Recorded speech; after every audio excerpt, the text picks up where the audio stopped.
Elle passe un mois plus tôt que d'habitude. D'habitude, autrefois, elle passait un mois de mars. Là, vous voyez, il y a 8 jours déjà qu'elle commence à passer. Alors, ça fait plus tôt. Eh bien, ça veut dire que le printemps vient à cette saison. Dans le temps, c'était un patois. Je nous disais, quittez les manteaux, prenez le marandou.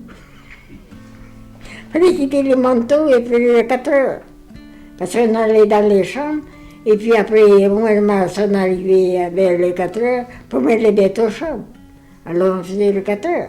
On prenait un morceau de pain et puis on s'en allait au champ. Quand j'ai commencé à l'école, il a fallu apprendre le français, je ne savais pas.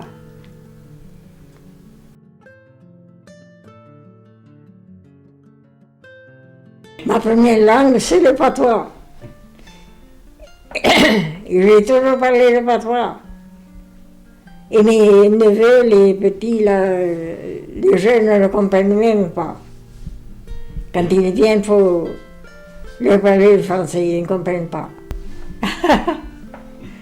Ils ne comprennent pas. Non, on ne comprend pas d'autre. C'est pas la peine. Et nous, on ne parle pas le patois de Rougnac, hein, parce qu'à Rougnac, ils parlent le ma. Nous, on ne l'a jamais appris.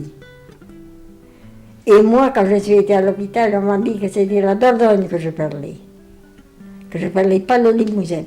En effet, mes cousins du Limousin, moi, j'ai à peine à les comprendre. Ils parlent plus le i, c'est le mu que nous.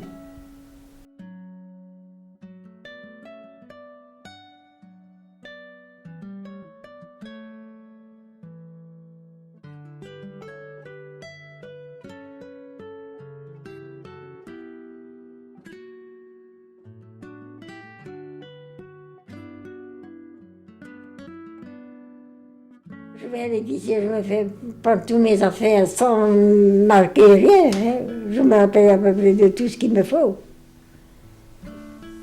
Alors, et il a dit à ses femmes de ça, quand il y en a qui marquent ce qu'il faut qu'ils prennent, et bien elle a dit, vous n'êtes pas comme ça du Pontigou, elle n'a pas besoin de cahier, elle rien.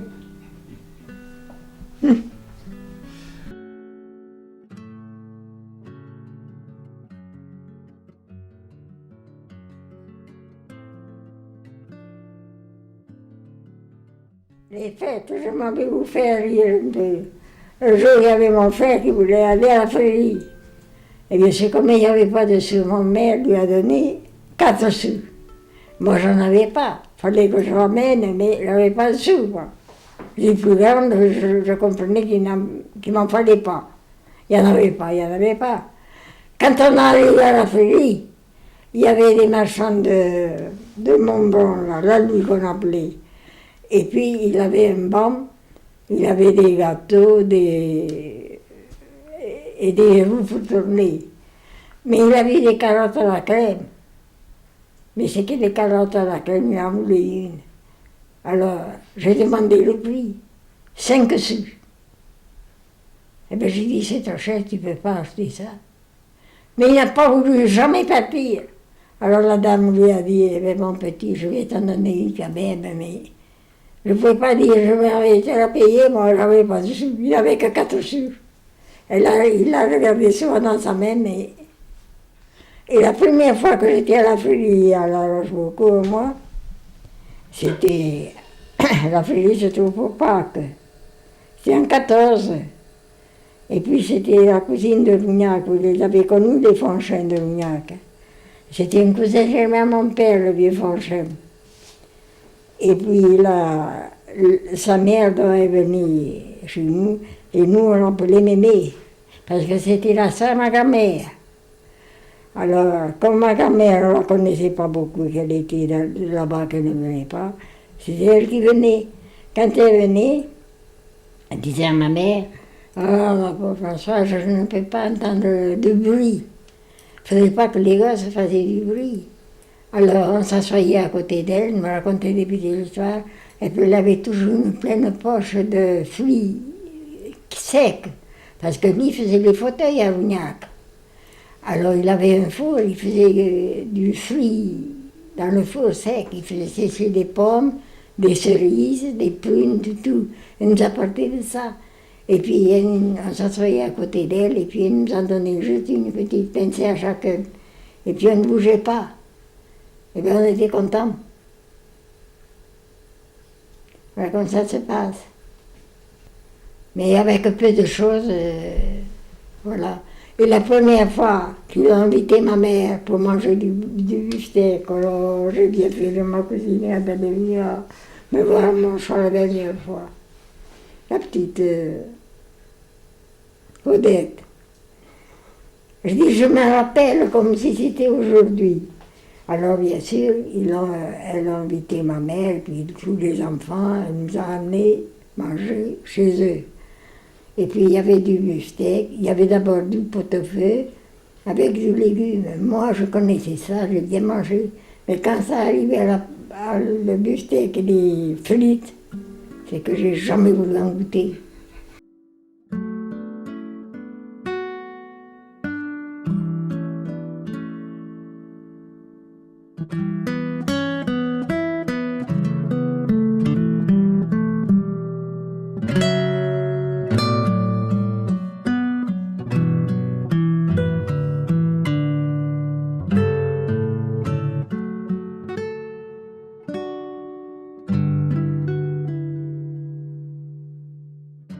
Je viens de la Haute-Vienne, de Marval, du petit chevalier de Marval, et je suis née le 15 décembre 1906.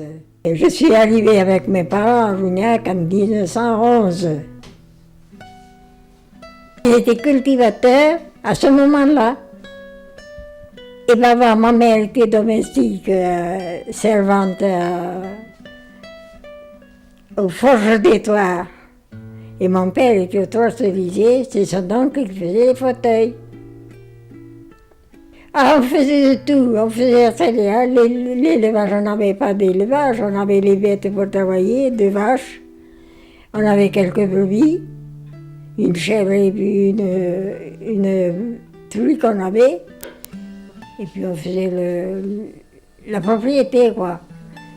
On faisait de l'avoine, du blé, de l'orge, ce qu'il y avait, des betteraves, des choux, ce qu'on pouvait faire. On ne pouvait pas vendre parce qu'on n'avait rien à vendre. Tout ce qu'on faisait, ça nous faisait besoin pour vivre. Pendant la guerre, que ma mère faisait travailler des ouvriers, des fois elle n'avait pas d'argent pour les payer, elle leur donnait une poule, ou un lapin, ou ce qu'il y avait. Ni des bêtes. On n'avait que deux vaches. Il n'avait pas quatre veaux. Donc, un par an, et pas toujours. Alors, les brebis c'était pareil, on avait quelques agneaux, mais on avait combien? 4 ou 5 brebis. Alors ça faisait pas. On n'avait pas d'argent pour dire se suffire, on mangeait, mais on était pauvres parce qu'on n'avait pas de quoi vivre, à vendre pour vivre. Mais jamais il y avait d'argent à la maison. Quand mon père est parti à la guerre, ma mère dit on a partagé 5 francs tous deux. Il lui laissait 2 francs et il a porté 3. Alors avec 5 gosses derrière les talons. C'est là qu'il faut voir la misère. C'est une façon de qu'on disait toujours. Oui, les enfants derrière les talons. parce que les enfants suivaient toujours les parents. On n'avait pas de loisirs, rien du tout, jamais. On s'amusait entre nous comme on savait, comme on pouvait, mais c'était tout. On jouait à quoi? On jouait à la marelle quand on avait une pierre, on faisait pousser, bien sûr, on faisait des carrés, et puis avec les pieds. On s'amusait comme ça. Ma mère nous faisait des balles avec des chiffons. On n'avait pas de quoi en acheter. Elle nous faisait des poupées avec des chiffons. C'est comme ça qu'on s'amusait. Et vous savez, pour le déménagement, on est venu de Lougnac avec ma soeur, avec une fille de la Martini. Peut-être que vous avez connu, peut-être pas. Chez Bouillet, de la Martini. Il avait une fille qui avait 16 ans. Et bien on est venu avec 3 cochons, une touée de nourrin, de la foresterie ici, à pied. J'avais même pas 10 ans. À tous les 3, on est venus. Et bien on a emporté un morceau de pain dans notre panier, et puis on a mangé en route. Ah ben on est venu boulanger. Quand il était au Limousin, mon père le faisait le pain. Mais après on n'avait pas de four. On est venu boulanger, c'est Emery qui nous servait. Il faisait Rougnac. Alors nous, il ne voulait pas monter parce que les chevaux, vous savez, autrefois, ça montait comme une échelle pour monter à la maison, vous connaissez la foresterie. Alors il laissait le pain sur une pierre en bas du chemin. On allait le chercher là-bas.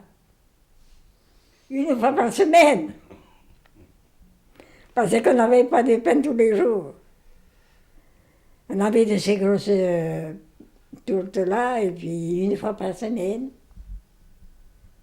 Les parents quittaient la foresterie parce qu'ils trouvaient la foresterie, la ferme trop petite, ils prenaient plus grand. Alors là, c'était beaucoup plus grand. Alors ils sont venus là, il n'y avait pas rien. C'était tout en chaume, et bien c'était pas mieux que là-bas. Alors on a travaillé comme des pauvres fous tout le temps. Ici c'était une maison brûlée.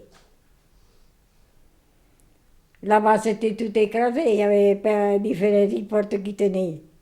Alors on a fait tout ça à la longueur du temps. On est venu fermier. On a resté 4 ans fermier. Après, ils vendaient la propriété. Alors là, ma mère avait sa petite propriété, mais elle était endettée, bien sûr. Alors le notaire lui a dit que si elle pouvait la vendre, si elle voulait la vendre, que cette propriété ici, ça nous a arrangé pour pouvoir acheter. C'est comme ça qu'on a pu acheter. Là, ne me parlez pas, je ne peux pas la rémunérer, tellement qu'elle a été triste. Ah. On était nombreux, moi j'étais toujours dans les plus âgés. Alors, ma soeur, bien c'était plus âgée que moi, mais il fallait qu'elle reste à la maison pour les petits. Moi, il fallait que je suive mon père dans les terres. Je guidais les vaches, et ainsi de suite, pour labourer. Et toujours, on ne pouvait pas aller à l'école que l'hiver quand on ne pouvait plus rien faire dans les champs. Je n'ai pas été à l'école bien longtemps, moi. Alors, il a fallu tirer. Et bien, jusqu'à 11 ans. Mais l'hiver, j'y allais. On prenait l'école à la Toussaint, là, au mois de novembre, jusqu'au mois de mars. Mars-avril. Quand il fallait aller au champ, il fallait retirer l'école. À pied, à Grossac. 3 kilomètres. Alors, quand on avait des frères plus petits, alors ils ne pouvaient pas faire tout ce chemin. Ah, ils montent sur mon dos. Alors, on les portait sur le dos, et puis ça marchait. Comment voulez-vous qu'un gosse à 5 ans puisse faire tout ce chemin matin et soir, avec juste un bout de pain dans son sac à midi, du pain sec à midi? Pourtant, c'était comme ça. Elle n'avait rien plus. Elle même mettait bien peu de fromage ou de pâté si elle en avait, mais on n'avait pas de cantine. Mais quand on tuait le cochon, bien sûr, c'était la fête. Tout à fait la grande fête. Alors on tuait le cochon, il fallait inviter le cousin, il fallait inviter les tontons, la tata, et ainsi de suite. Et puis on mangeait les boudins. Voilà. Et c'était la grande fête, quand on parlait de tuer le cochon, eh bien, on se préparait. Il fallait briquer les marmites et tout. Et ça y allait. Et pour faire les pâtés, on n'avait pas de machine. Et tape, avec le hachoir, et bien on hachait. Et bien les moissons, on allait avec la faucille. Nous, on a fait beaucoup. Mon père allait devant, et puis nous, avec la faucille, et puis... Allez. Après, il avait acheté un daille avec une machine, comme une fourche. Alors, il battait ça à chaque fois, et puis on ramassait des verres. On ramassait la javel, on faisait la javel. Mais on ramassait quelques années comme ça, là même. Alors, il ne fallait pas qu'il y en ait des terres, la propriété n'était pas comme elle est. Elle n'est pas si grande. Puis c'est la paille qu'on rassemblait. On faisait ça, on appelait ça la javel. Alors après, on faisait les gerbes. Il fallait faire les liens. Moi, je m'avais appris à faire les liens. Même à les lier. Mais je ne savais pas trop bien faire, moi. Mon père me disait, tu ne sais pas assez. Et pas les mains assez fortes. Mais les liens, je savais bien les faire. C'est que je m'en occupais, bon. Parce qu'on faisait du seigle. Le seigle est plus long que la paille de blé. Alors, on faisait ça. On attendait la batteuse. Alors, la batteuse, quand elle venait, c'était la grande fête. Il y avait du monde, on était des fois 25, 30. Alors, dans le début, on n'était pas plus de 20. Parce que c'était des petites batteuses et on n'avait pas beaucoup de graines. Mais dans les derniers temps, on était jusqu'à 35. C'est que, attention. On faisait un peu, mais mon père avait planté, on appelait ça le 503. Mais comme ça gèle assez souvent, des fois ça le gelait, il n'était pas mûr. D'autres fois ça gelait la vigne au printemps, on n'en avait pas beaucoup. Mais enfin, on en faisait un peu. Mais on a passé longtemps qu'on n'en avait pas, on n'en faisait pas de vigne. Et là, le Pontillou, ça nous avait été dit, c'était tout implanté en vigne. C'est là qu'ils faisaient le meilleur vin blanc et le pinot, dans le temps. C'est renommé. Et bien les fruits, quand on est venu là, il y en avait du fruit, parce qu'il y avait un chemin qui traversait la terre, là. C'était planté de pommiers des deux côtés. Mais après, les pommiers n'étaient pas gros, et ça crevait, quoi. Ça finit pour ne plus y en avoir. Alors, mon père en avait acheté, il en avait greffé, mon frère savait appris à greffer. Maintenant, il n'y a plus rien. Le fermier, quand il a pris la propriété, il a tout arraché. Il n'y a plus de pommiers, il n'y a plus de pêchers, il n'y a plus rien. Il y avait des pruniers là dans ces palisses, il faut voir ça. Ils ont tout saccagé, il n'y a plus rien. Et la tempête, quand elle a passé, ça a arraché les noyers, ça a arraché les arbres les plus meilleurs. Alors il n'y a plus. Il n'y a plus. Et bien, on a toujours été là. Il y a eu toujours des épiciers qui venaient. Ça passait un temps, on en avait 3 par semaine. Ça comptait. Après, on n'en avait plus. Mais tant qu'il est passé 3 par semaine, j'ai jamais eu qu'on ne manquait pas. Mais maintenant, il y en a quand même. Il y a un épicier qui vient, qui a tout. Je suis habituée comme ça.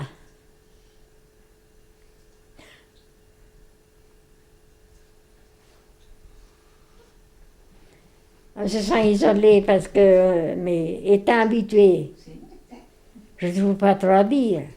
J'ai toujours été comme ça. Moi, je n'ai jamais bien sorti loin. Comme fruits, il y en a les Grassac, Char, Feuillade. Alors... Ah non!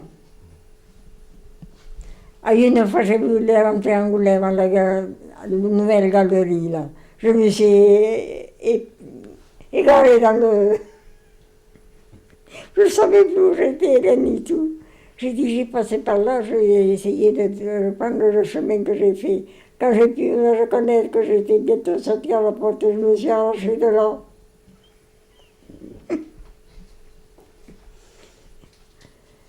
Avec le chariot, que je passe à la télé avec le chariot là qui poussait, qui se servait. Ben, j'ai dit, moi, je sais de faire ça. Le cinéma maintenant.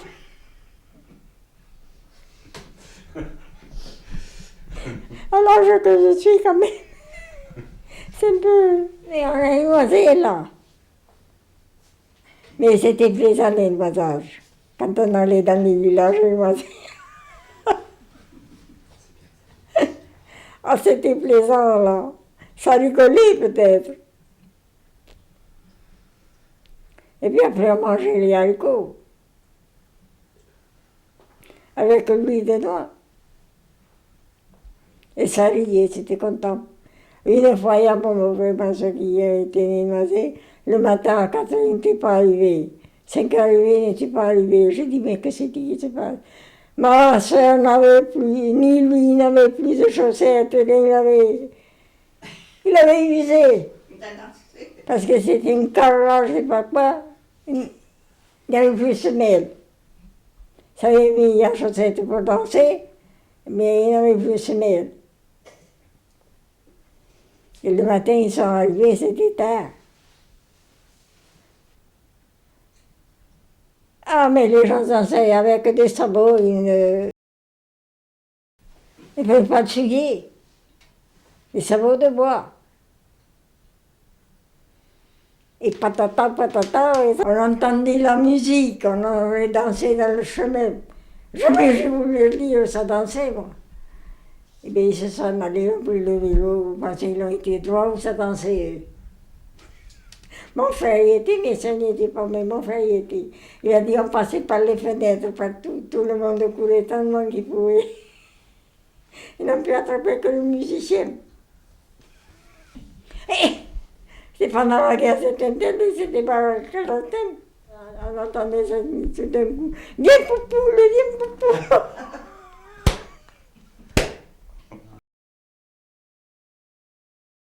Je ne pouvais pas rire parce que je ne voulais pas rire devant eux, mais viens poupou, viens.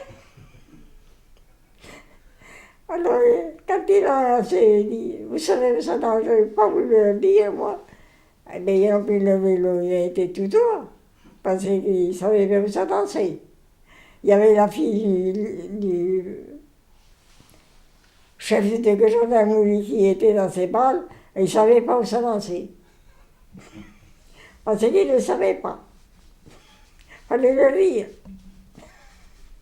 Mais on continue ça danser aussi. Il y avait une vieille maison là qui est abandonnée. Alors, ils l'ont ouvert, et puis ils dansaient dedans. Un jour, ça faisait tellement chaud, ils nous ont demandé une barre de fer pour faire des trous dans le mur. Ils ont fait des trous dans le mur, mais alors les gens s'étaient mouillés, alors. Et bien, ça dansait. Voilà. Et un soir, ces femmes de Gratsac sont venues, il y en avait une qui avait des sabots, et puis des sabots qui avaient une semelle de bois, et puis dessus, c'était des tissus. Alors, elle a fait un faux pas, ça s'est décousu, bien sûr, ça s'est décousu. Alors, quand elle est arrivée, elle a dit, mais comment je vais retourner à Gratsac, je ne peux pas marcher. Mon frère a dit, moi, je sais clouer les pointes, vous allez voir. Il a pris le sabot, et puis il a cloué le tissu après le bois. Et puis les voilà partis. Ah, c'était plaisant. J'ai voulu aller à la chaudière allumer pour faire les préventions. Jamais j'ai pu arriver à... Il y avait tellement de vélos devant.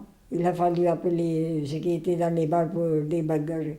Jamais on n'a pu ouvrir les brebis, tellement qu'il y avait de vélos devant la porte. Les chevaux, on ne pouvait pas aller leur donner à manger. C'était des vélos partout. Ils venaient 2-3 sur le même vélo.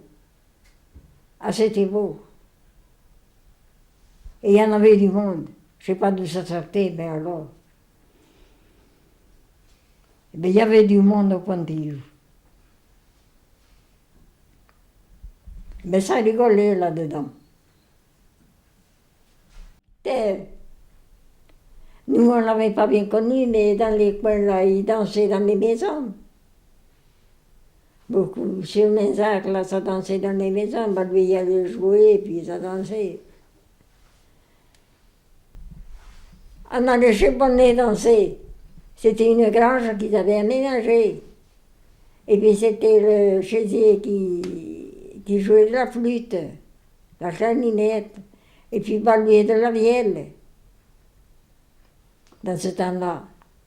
Et il y avait du monde, et ça dansait. Et la chance que j'ai d'arriver à 100%, c'est que je peux me suffire encore pour bien des choses. Alors là, il ne me semble pas que j'ai 100 ans, moi. Du tout. Il ne me semble pas. Parce que je peux encore faire ma cuisine, ma soupe, tout. Il ne me semble pas que je suis à cet âge. Des fois, je dis, mais pourquoi je suis restée là et que tout le monde est parti? Pourquoi? Je me demande pourquoi, mais je ne sais pas pourquoi. Je suis là. Vous pensez voir mes deux frères partir en 7 mois différents? Ça a été dur. Ah non! Alors, tant que je pourrai, je ne vais pas y aller. Tant que j'aurai quelqu'un pour m'aider, je ne vais pas y aller. Si on est obligé, il faudra bien. Mais ça sera dur. Hein? La maison de retraite est très bien. Pour ceux qui peuvent se débrouiller et qui peuvent payer, c'est bien. Mais celui qui ne peut pas payer et qui ne peut pas se débrouiller, c'est pire que le chien. J'en ai vu l'expérience. C'est pire. On n'a pas tant de caresses qu'il le donne aux chiens. Alors vous savez, c'est dur.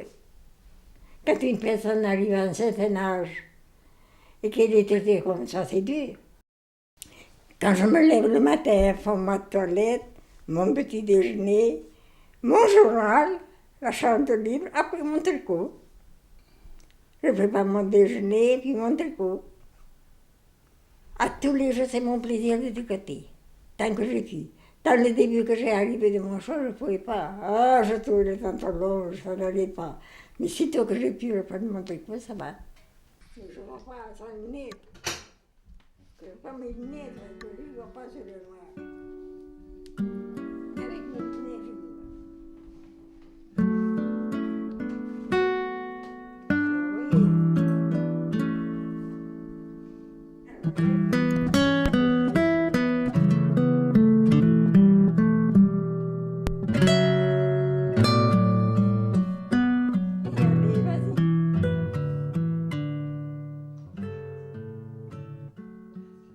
Alors j'ai fait du tricot, j'ai fait du crochet. Ce machin, c'est moi qui l'ai fait là-dessus.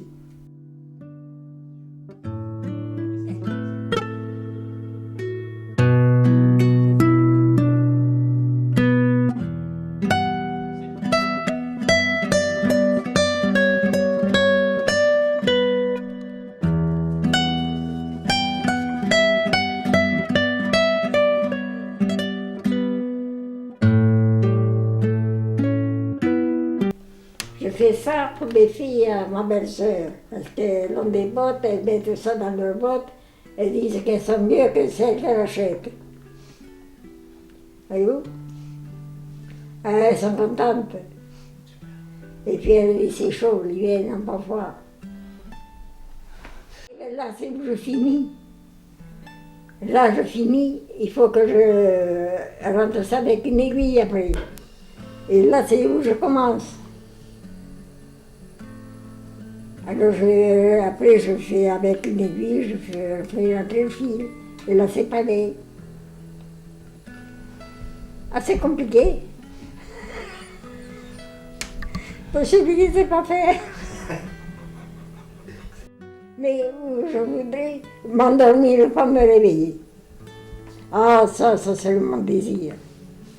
Le soir m'endormir et puis pas me réveiller. Mais ça ne sera pas. C'est que j'ai peur de bien souffrir et de ne pas pouvoir mourir vite. Ah oui, je me souviens que ça sonnait à la salle, qu'on se demandait ce que c'était. Et ça sonnait, ça sonnait, ça sonnait. Alors après le soir, parce qu'il y avait les tambouriniers dans le temple, il passait le tambour. Et lui, il a passé le tambour ici, la guerre est finie. Tout le monde chantait, dansait. On va demander que... On se demandait bien ce qui était arrivé à la salle, entendre sonner toute la journée. Mais c'était en 18, c'était au mois de novembre, le 11 novembre, Paris. Parce qu'ils font la fête le 11 novembre. C'était à l'hiver.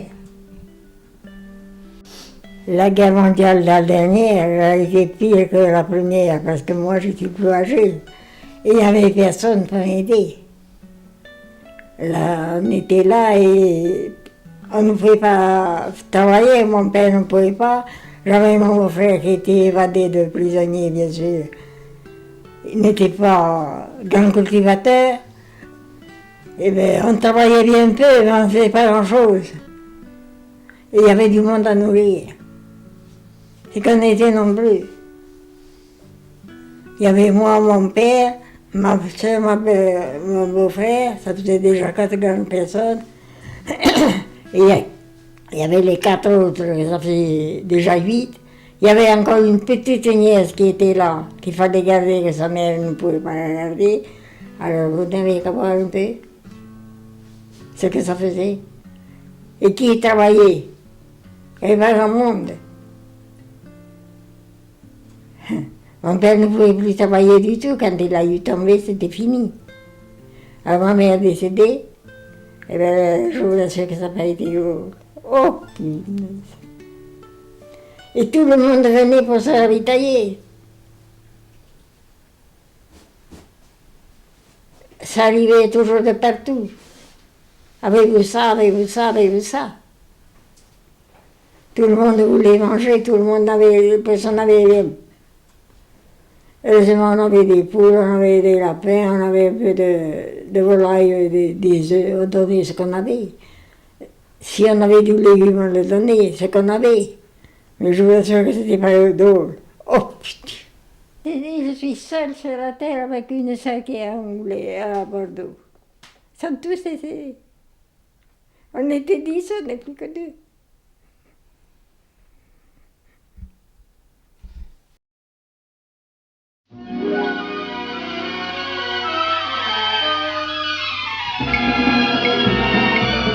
Quand nous jouions à la marelle, cerisier rose et pommier blanc, avec ses airs de demoiselle, cerisier rose et pommier blanc, elle avait attiré vers elle mon cœur d'enfant. La branche d'un cerisier de son jardin caressait la branche d'un vieux pommier qui dans le mien fleurissait, de voir leurs fleurs enlacées comme un bouquet de printemps.